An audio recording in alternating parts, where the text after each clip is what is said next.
This happened quite a while ago when I was home alone with just my dog. After all this time, I'm sure what happened was really strange, but I have no idea what this man actually wanted. So I was watching TV one night around 11 p.m. when I heard a car pull up outside and the engine shut off. I figured it was obviously a neighbor, but my nosy dog wanted to have a look anyway and went to the window. He kind of messed up the blinds, and when he went to look, so I got up to fix them. When I did, I noticed a car parked out on the street across from my house as well as my neighbor's. I couldn't really make out any details, but it looked like the driver was still sitting in their car, and I really didn't think anything of it. I got a drink and went back to watching TV. Quite a while had passed since I fixed the blinds, but I'm not sure exactly how long. I'd guess maybe 15-20 minutes. Out of nowhere, I thought I heard a tapping at the door. Not a knock, it was much lighter and very quiet. My dog had sat up to look at the door, and I paused the TV when the same tapping started on the window. I opened the blinds a little and saw a man standing there. I couldn't quite make out his face properly, and he immediately walked back to the door and started tapping at it again. This doesn't sound very frightening, and I'm not sure why I suddenly had a really awful feeling. I felt absolutely terrified, and I had no idea why. The tapping at the door never stopped, but something in my head was saying, if I open the door to him, then something really bad would happen. I went upstairs to a window to ask what he wanted. It felt safer doing this. He said in a really quiet voice he was delivering pizza and told me how much it cost. I felt so stupid for being frightened, and I told him I didn't order a pizza. I guess he was speaking quietly and knocking lightly enough that he didn't disturb my neighbors. My dog had followed me upstairs and was letting out an odd growl and bark, which isn't really usual for him. I was trying to shush him when the man downstairs told me he had the correct address, and I better get downstairs now and open up the door to pay what I owed and collect my food before I got cold. Now I was really confused because I definitely didn't order any food, and I began telling him that again when he noticed he didn't even have a pizza. He wasn't carrying anything at all. I told him again that he had the wrong address, and he got really angry. He kept telling me to open up the door. He was going between angry and sort of trying to persuade me to go back downstairs. I asked him where the pizza was. He said he had a hold of it. It was really dark, but he definitely didn't have anything in his hands. My dog was really making a fuss at this point, and the stranger had turned into a broken record. Come downstairs, open the door. Come downstairs, open the door.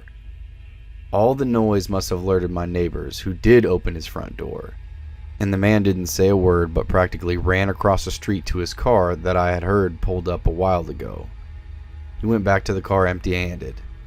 I have no idea what he wanted, but he certainly wasn't a delivery driver. It really freaked me out as well that my dog is quite obviously a larger breed, and the man saw him through the window and wasn't deterred at all. It seems even stranger and less random that he actually drove to my house as though he planned on showing up.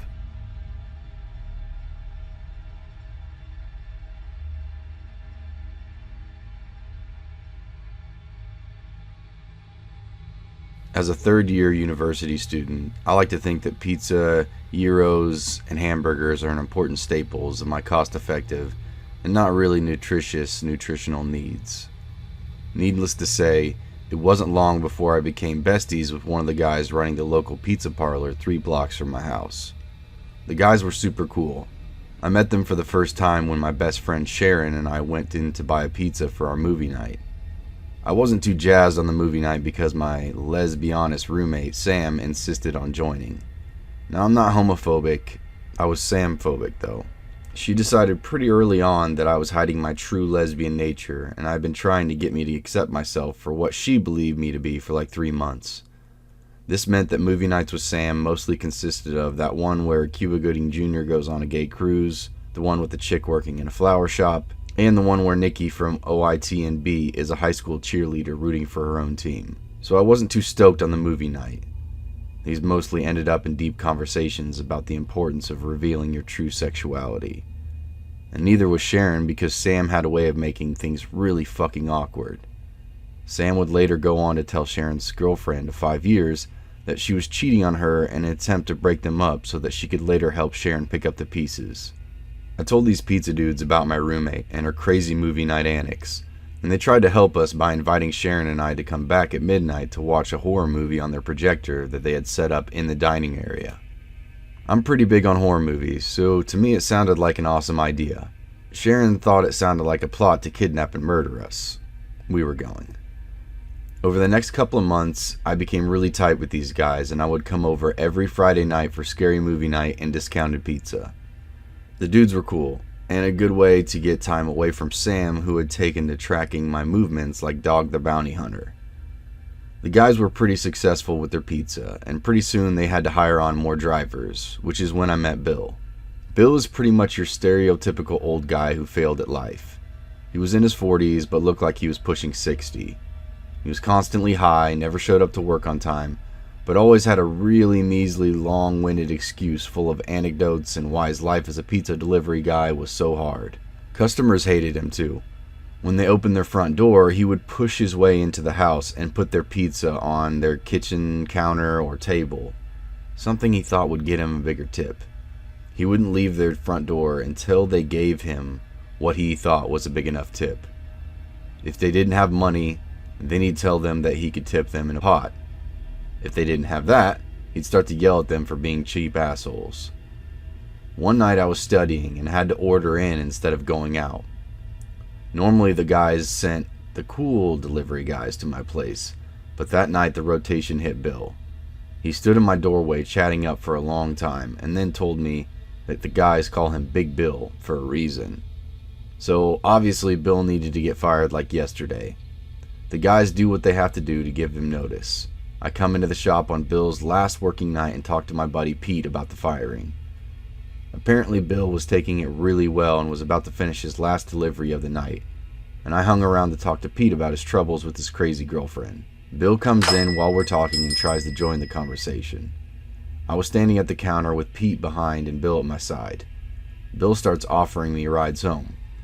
I decline because, hey, dude gives me the skeevies. He kept insisting that it was on his way, but I just keep telling him that it was only a 15-minute walk and I'd be fine. He started to get pouty and then said I didn't want to get in his car with him because I thought he was creepy. He hit the nail on the head, but since this is Canada and we're polite to a fault, I just laughed it off and insisted that I'd really just rather not. Bill kept pouting and then went outside to have a smoke in his car. On the way out, he grabbed my ass. This sort of abuse isn't uncommon for my bum, but it still pisses the hell out of me when it happens. As soon as Bill was out the door and halfway to his car, I told Pete about the ass grab. Pete was a total dude about it, and told me that it was a good ass and that he'd probably have done the same thing if he had the balls. I was pissed as a wet cat, and it was getting late, so I started to trudge back home. At the crosslight, a gray piece of junk that I recognized as Bill's car drove up to me. Bill rolled down the window and asked if I was sure I didn't need a ride. Even after his charming ass grabbing, I was still pretty keen on not getting in a car with him. Who'd have thought, huh? So once again I said, "No thanks, dude," and he pulled a right, presumably to loop back around to the pizza parking lot shop. He shot me a smile and a creepy little wave. I hated that dude. I kept on walking until I reached the next crosswalk. When I was halfway across, a gray little shitbeater drove up behind me and blasted the horn. The car drove past me and I figured it was Bill being an aggressive dick like usual. I walked down the main street, keeping my eye out for him until I reached the gate leading to the street beyond the back of my house. I'm usually pretty nervous entering the backyard because it's dark as the bottom of the ocean in that bitch. So I grabbed my keys between my fingers for a makeshift pair of brass knuckles just in case. I was in the backyard when I turned the corner to reach the front of my house. I saw a gray shitty shitbeater parked on the curb, and one thought went to my head. Fuck.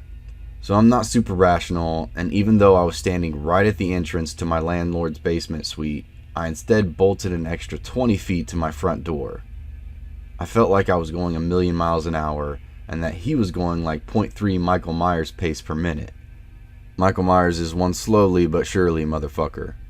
When I reached the door, I fumbled my keys when I heard his car door shut. I dropped my keys on the fucking ground, and I whipped down to pick them up when I heard him whistle. I jammed the keys into the door, turned, and slammed that shit behind me as fast as I could and turned the lock. Suddenly, my life got really quiet. I didn't turn on any of the lights. I just went for the front window and watched. I couldn't make out Bill, but I could see he was in his car in the lit end of his cigarette. I called for Sam, but she wasn't home, so instead I called Pete on the phone. Our conversations basically went like this. Generic Italian mob boss pizza man, Pete here, what can I... Fuck, shit, Pete, what the fuck? Fucking Bill followed me home, man, fuck. Whoa, what? Fucking creepy ass grabbing fucking Bill is outside my fucking house. Dude, he's supposed to be on the other side of town. I asked him to do delivery at 10 Mile like 20 minutes ago. Well, he's fucking here. He's probably just pulling this shit because he thinks you're pretty and it's his last shift. Are you sure it's him? It's not like my town had a shortage of gray beater cars, but I think I've seen this one enough times this one night to make a positive ID. Yeah, dude, it's definitely him. Okay, I can be over there in like 15 minutes. Okay, see you soon. I hung up on Pete and moved away from the big front window so that I could hide in my room where I could look through a smaller window that was less likely for him to see me in. All of our doors are locked and really heavy duty, so I felt pretty secure in my own room. I didn't turn on my bedroom lights, but I crumpled once I locked the door. I sat there for a little bit trying to calm down my breathing. I heard my landlord watching a movie downstairs in his living room, but I didn't get up until I heard the doorbell. The only way to reach the door to downstairs suite was to walk down the stairs leading to the front door and then take a next set of stairs down. I was fucking determined to get to my landlord, a way bigger guy than Pete, but I needed to get past our windowed front door first, where Bill would be able to see me if he was at the door. At this point I was pretty scared, and being scared makes me angry, so I essentially said fuck it to myself and went down the stairs to the front door.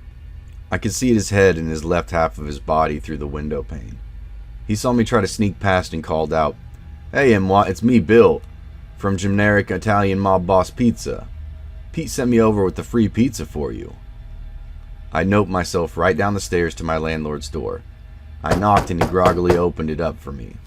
I told him the situation, which basically went down like this. Landlord, creepy fucking pizza guy followed me home and now he won't leave. My landlord is pretty much the coolest dude ever, so he snaps awake and heads up to the front door. He uses his adult voice and tells Bill that Mwat did not order a pizza, and if he doesn't leave, he's gonna call the fucking cops. Bill doesn't say anything, but we just see him walk back to his car. He actually did have a pizza box, but probably one meant for another order. My landlord was tired, so he gave me a quick, "Come get me immediately when crazy shit like this happens," and then went to bed.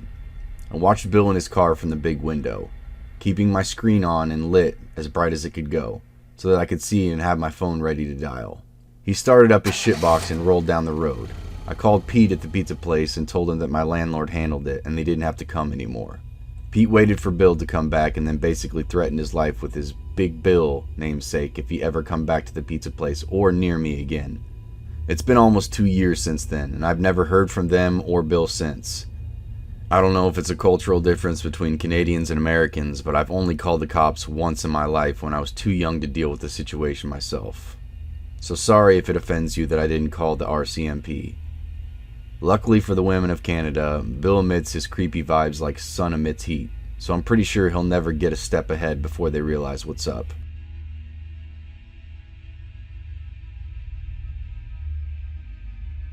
When I was 20 years old, I worked as a delivery girl for a pretty popular pizzeria in my area. Initially, I worked the late morning to mid-afternoon shift, but when the guy who delivered for the night shift ended up getting fired due to him losing his license because of a DUI, I was placed on the night shift since my boss hired a family friend who could only work my shift for whatever reason. I didn't really want this shift because, you never know people who order late at night actually want a pizza or if they have other intentions. Unfortunately, my boss was an asshole and essentially told me if I wasn't willing to work the night shift, I was fired. I wasn't exactly in a position where I could be out of work, albeit temporarily, so I reluctantly worked that shift. The first month of this shift went by without any issues, until I had to deliver a pizza to a house that just barely made our delivery radius. I punched it in my GPS and the house was located in a pretty suburban part of the city. I arrive and it's about 11 p.m. The block was extremely quiet, decently lit, and mostly littered with modern townhouses, but the house I delivered to was a duplex. I ring the doorbell and wait for about 30 seconds. No answer. I ring it again and wait another 30 seconds. Still no answer. I'm standing there getting pretty nervous that something is about to go down, but thankfully a man opens the door. He looked like he was in his late 40s. He was pretty tall, maybe a little over 6 foot, and was very skinny. I tell him his pizza is here, and he just stands there staring at me. I asked him if he was okay, and he responded by saying, "Yeah, I'm fine, sorry. I got off work not too long ago, and I'm a bit zoning out." Fair enough, I suppose. He hands me the money, I hand him the pizza. And as I'm making the change, he says, "You're really beautiful, you know that?" Not really thinking too much into it, I thanked him for the compliment and gave him his change. I said goodnight, and he did too. I walked back to my car and finished my deliveries for the night. A few days later, I get a delivery order to the same place. I head over there around the same time as last time and ring the doorbell. He answers the door very excitedly and says, "Hey, it's you again, how are you?" I told him I was tired and I can't wait to go home, which he chuckled and said, "I know that feeling pretty well," as he was pulling out his wallet. As he starts counting his money, he asks me what my name is. Being kinda tired at this point and not really thinking straight, I stupidly tell him my name. As I'm making change, he asks if he could have my number, as he'd love to hang out with someone as gorgeous as I am. Whoa, buddy, pump the brakes. I've literally only met this guy like twice to deliver a pizza. I had no idea who he is, and I'm positive he barely knew who I was as well. Another thing to mention is that I looked way younger than I was at the time. I was told by numerous people that I still looked like I was 15, and I was hoping he thought differently and wasn't hitting on what he thought was a teenager. I'm just standing there awkwardly for a few seconds before I muster out, "Sorry, I have a boyfriend." He gets upset and says, "Oh, okay, I see." We stand there in silence before I tell him to have a good night and walk back to my car. He says nothing and still stands in the doorway staring at me until he finally went back inside once I started my car. I got a pretty creepy vibe from this guy and even brought it up to my coworkers as they agreed it was pretty creepy. Except for my boss, who overheard everything and claimed I was making up stories to try to gain sympathy for taking the shift. Fucking asshole. A week later, I'm working on the night shift and we get an order from the same guy again. This is when shit really hits the fan. I arrive at his house around 10:30 p.m. And keep in mind that from that perspective on the road, it didn't look like a single light in the house was on. I get out of my car and I walk up to the front door with the pizza box in my arms. As I'm approaching the door, it quickly swings open to reveal the man, except for this time he was wearing a suit and I jump back.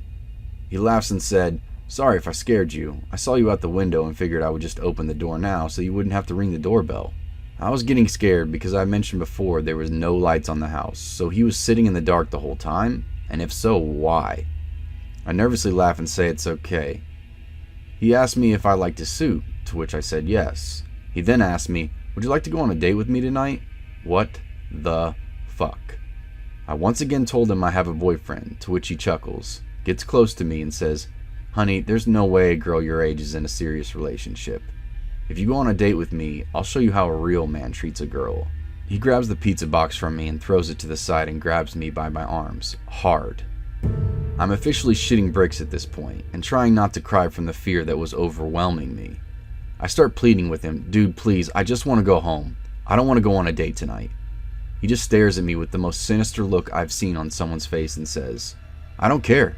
Get inside now. We're gonna have a good time." He starts to try to pull me into the house, and I'm trying to resist as hard as I can. After a bit of struggling, he lets go of one of my arms and starts grabbing something out of his pocket, which I presume was a knife.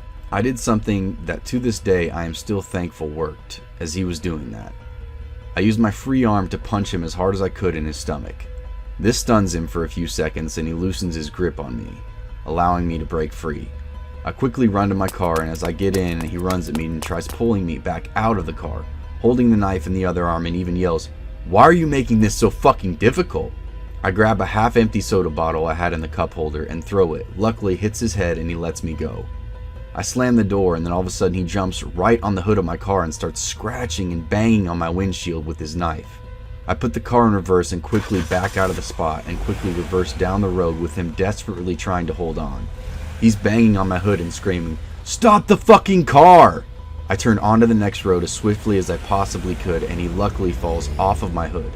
I slammed on the gas and to get as far away from that sick bastard as I could. In my panic state, I drove a couple of blocks down the street and kept making turn after turn onto other side blocks. as I feared I was being followed. Eventually I reached a red light, and I slammed on the brakes and just sat at the intersection, frozen from what had just happened. I began crying and violently shaking as I was sitting there.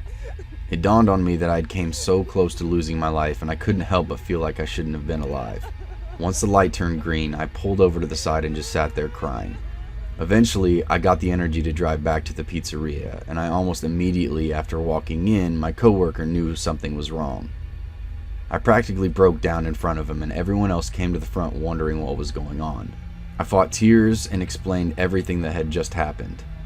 My coworker comforted me, and my boss surprised me and began to apologize profusely for what had happened and for putting me on the night shift. He took me into the office and handed me the phone to call the cops. They arrive at the store and I give them my statement, as well as taking pictures from any marks on myself, as well from scratches on my car from the encounter itself. My coworker followed behind me as I drove home, and I collapsed on my bed, and strangely enough, I managed to fall asleep. I quit my job the next day, and luckily a friend of mine managed to hook me up with a new job at her clothing store. As far as the psycho goes, 2 days later I received an update from the police. The entire duplex was owned by the guy's brother, who lived on the right side with his wife, and the psycho lived on the left side of the duplex. I learned that he had been in and out of jail constantly, at first for robberies and assaults, but later on it was for sex crimes. He had been released from jail about 5 months before this encounter for having sex with a minor. When they arrived at the house, he was long gone, and his family had no idea where he ran off to, but the police insisted they would find him. And indeed they did, albeit not alive. I spent the next 2 months in fear that he would find me and finish what he had in mind, but the police contacted me and updated me on the case. Apparently, he fled to another city nearby and attempted to kidnap a teenager walking home late at night on the street. Luckily, somebody happened to be looking out the window at the right time, called the cops, and the police caught him trying to force her into his car. He manages to flee, and the police chased after him. He blew a red light right near a busy boulevard, and a van slammed right into the driver's side of his car. By some sort of miracle, the driver of the van only sustained minor injuries, while the psycho succumbed to his wounds long before the ambulance even arrived. I thank the officers for everything they did and for informing me as I walked out of the station. I walk down the street, I light up a cigarette, and as I'm taking everything in I'd just been told, I don't wish death on people. But after hearing about his death, I felt relieved. I felt relieved that he couldn't hurt anyone anymore. I was relieved that I would never have to encounter him ever again, and that I wouldn't have to go through with charging him and reliving what had happened that night. My last experience 2 years before this was crazy, but I think this one takes the cake as being the scariest, as I was alone and face to face with this psycho. Who knows where I'd be if he managed to pull me into his house.